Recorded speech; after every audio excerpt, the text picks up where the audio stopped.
大家好，我是中医师张嘉颖。有一个先生来看诊啊，看完就问我说：“庄医师，我可以问你一个问题吗？是我太太啊，她最近都在吃忧郁症的药，而且她都一直紧张兮兮啊，疑神疑鬼。她说她以前不会哦，她以前就是比较容易紧张，比较完美主义而已。可是自从更年期过后啊，就是变得这个状况越来越严重。那我们全家都快受不了，不是只有我，女儿儿子都快受不了了。我在她身边，我觉得我也要得忧郁症了。”那这其实呢，就是更年期之后的忧郁症。那怎么处理呢？让我们一起来看一下这一集。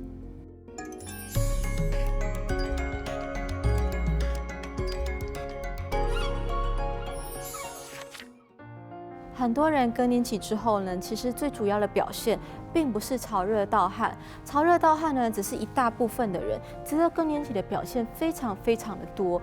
那有一部分的人呢，是以忧郁做表现。或是很紧张，或是变得很急、很焦虑，或者是不安全感很重。那这种不安全感的状态呢，都是更年期常见的情绪状况哦。那为什么呢？中医有个症候啊，叫做心肾不交。这意思就是说，你心神要能够安定，你能够维持一个很稳定的情绪状态。来自于哪里？来自于肾气稳固。就像小孩子啊，他如果养得很好，肾气充足的话，他就很安定、很自在，谁抱他都不会哭。那意思就是说，如果你情绪要好，你要肾气稳固，肾气充足了，你就不会疑神疑鬼，你就会快乐起来，你就睡得着觉。那更年期之后呢，肝肾亏虚啦，当然心肾不交，你就容易变得疑神疑鬼，然后变得快乐不起来。这其实就是忧郁症。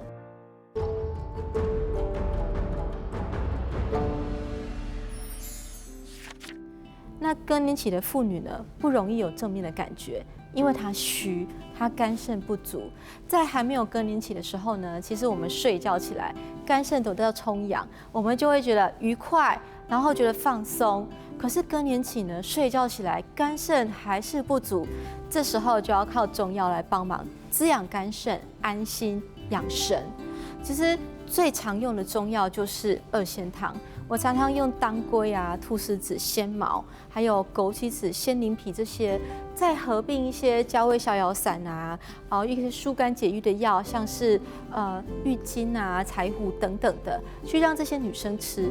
那很多女生吃一次呢，就会觉得精神比较好一点，然后呢，忧郁也改善。那如果你比较容易睡不着的话，我就会加一点龟皮汤、酸枣仁、龙眼肉。那你睡得好之后呢，起床觉得精神好、体力好，自然情绪状态也会好一点。再来就是补肾。其实这些女生啊，她雌激素不足，她就很容易觉得精神很紧绷。你要让她能够放松呢，首先要让她能够肾气充足，精神好起来。所以左归隐、女贞子。再来给他一些甘麦大枣汤，心神肾气一起调养。吃了之后呢，睡好觉，体力好，精神放松之后呢，就缓解了身体疲劳导致这些忧郁状态。再来就是我会请病人自己的饮食也要做调整啊，这些会忧郁的食物少吃。那是什么食物呢？像是高脂肪、高糖、油炸的食物。那这些食物呢，进入到肠胃道，它会让肠胃道的细菌啊分泌一些让情绪很烦躁的物质哦，你大脑就会受到这样食物、受到这样子杂菌的干扰，变得很容易烦躁。那这些高蛋白啊、高维生素啊、低脂低糖啊、高钙的饮食，就会反而让你进入情绪愉悦的状态，这就是我们所谓的悦性食物。那更年期后的妇女呢，如果不想要忧郁，你要知道自己现在内分泌处于不一样的状态，你不要把自己的生活排得那么紧，要常常帮自己安排一些开心的小事，像是常常去听音乐会啊，或是逛街啊，做一点自己会期待的事情。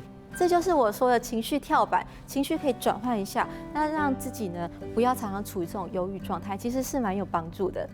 那更年期之后的忧郁状态啊，其实亲友强大的支持系统非常的重要，不管是闺蜜啊、亲友群啊，强大的心理支持非常重要。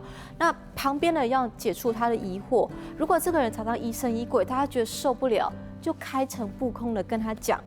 像开场提到那个太太，后来到诊间，儿子女儿都过来，先生也过来，怎么办？我就问他说：“你最近很紧绷哦，是心情不好，很想骂人，很忧郁。”他说：“对。”我说：“没事，这不是你，是更年期状态，把你调过来，你就会恢复本来开朗的自己。然后我就跟先生说，他更年期了，调过就没事了，3个月你忍耐一下。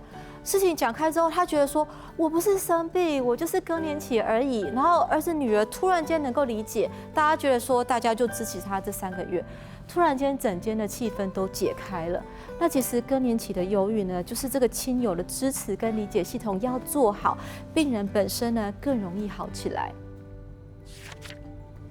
更年期其实只是一个内分泌失调而已啦。如果亲朋好友能够支持得好，中药可以调整好，你自己的生活作息也调整好，那你就可以找回开朗的自己。